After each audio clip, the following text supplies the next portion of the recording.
tout le monde, bienvenue sur Il Kitchen, j'espère que vous allez bien, j'espère que vous profitez du week-end de Pâques, donc le long week-end pour nous ici à Montréal. Il s'est passé plein de choses ces derniers mois, j'ai fait quelques vidéos que j'ai pas postées, mais en fait je sais pas trop, pourquoi j'ai pas posté en fait. Et donc oui, en dehors de tout ça, cet hiver a été quand même relativement long. Je l'ai trouvé un petit peu pénible sur la longueur, sur le temps, et j'avoue, je dirais pas que j'étais en dépression, mais que c'était pas nécessairement super facile de gérer le train-train quotidien. Alors ouais, 4 mois en fait de janvier, qu'est-ce que je dis, de janvier à maintenant, la saison a été vraiment un peu brutale, un peu difficile à gérer pour moi, je veux dire être enfermée, les températures très très très très froides de l'année pendant cet hiver. J'avoue que pour passer à travers ça, c'était un petit coup au moral quand même. Bon, ça fait quand même quelques années qu'on vit, mais j'avoue qu'à certains moments, ça devient quand même un peu difficile à supporter. Puis je me suis un peu laissée porter dans le train-train quotidien, ce qui fait que j'ai pas vraiment fait ce qu'il fallait. J'ai pas blogué, si j'ai blogué, c'est pas vrai. J'ai blogué un petit peu. Mais j'ai pas vlogué, donc j'ai pas fait vraiment de vidéos. C'est vrai que j'aurais pu essayer d'en faire un petit peu tous les jours, un petit peu davantage. Mais j'avoue, j'ai pas nécessairement trouvé l'énergie.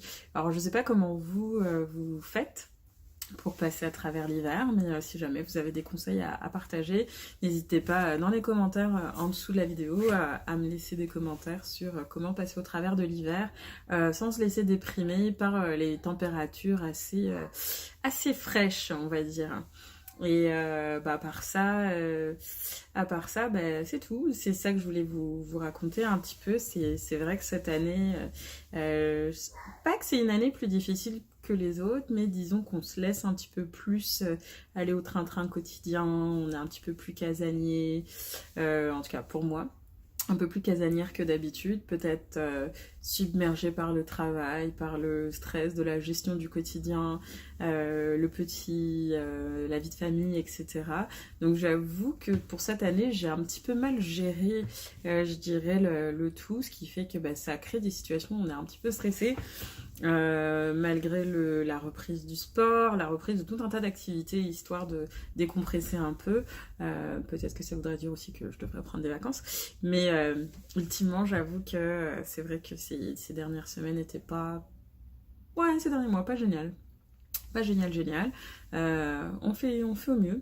Mais là, je reviens avec plein de petites choses. Alors c'est vrai, mon balcon est en pleine préparation. Alors pour ceux qui savent pas, j'aime bien le jardinage urbain. Je cultive sur mon balcon. Je participe aussi à des activités de jardin communautaire où je peux aussi cultiver sur place. C'est une de mes petites découvertes. Je suis pas experte en la matière, mais je pourrais vous partager mes astuces.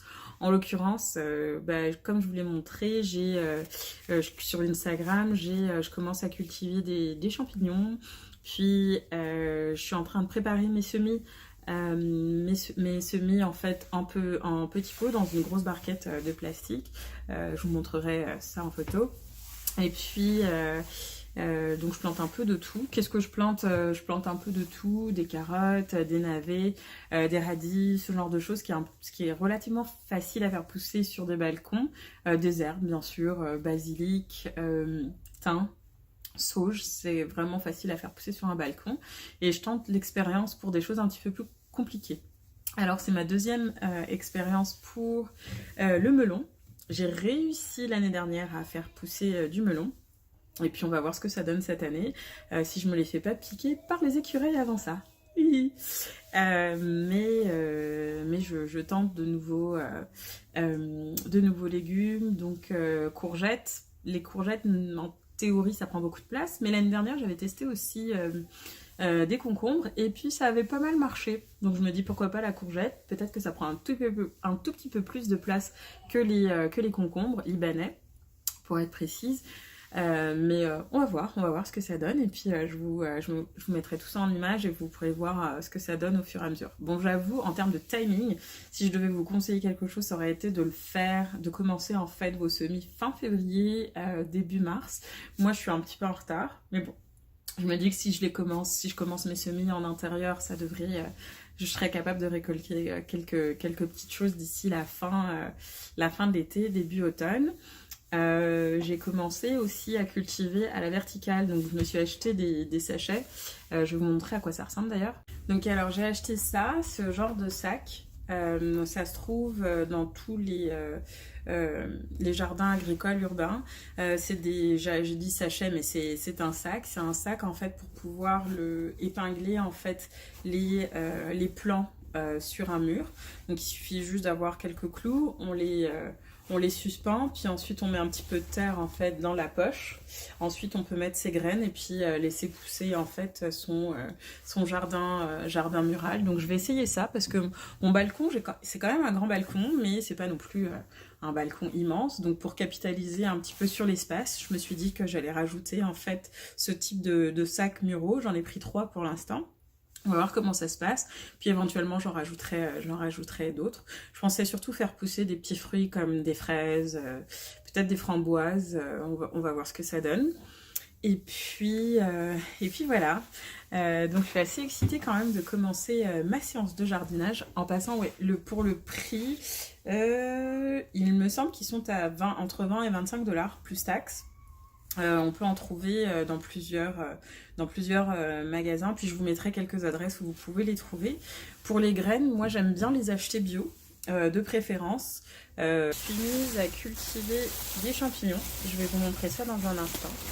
Donc ça a fait un peu peur quand on voit ça comme ça, mais dans ce sac il y a un peu de mélange, ça fait un petit peu peur, et dans ce mélange en fait il y a de quoi faire des champignons huîtres, oyster mushroom. Je sais pas si la traduction correcte est champignon huître. Alors si vous avez aimé cette petite vidéo, n'hésitez pas à liker, la petite cloche au-dessus, à me suivre, autant sur Instagram que sur Facebook et que sur YouTube bien sûr. Et puis si jamais vous avez des suggestions, des envies, etc., n'hésitez pas à me le laisser dans les commentaires ci-dessous. Je vous souhaite un bon week-end. À plus!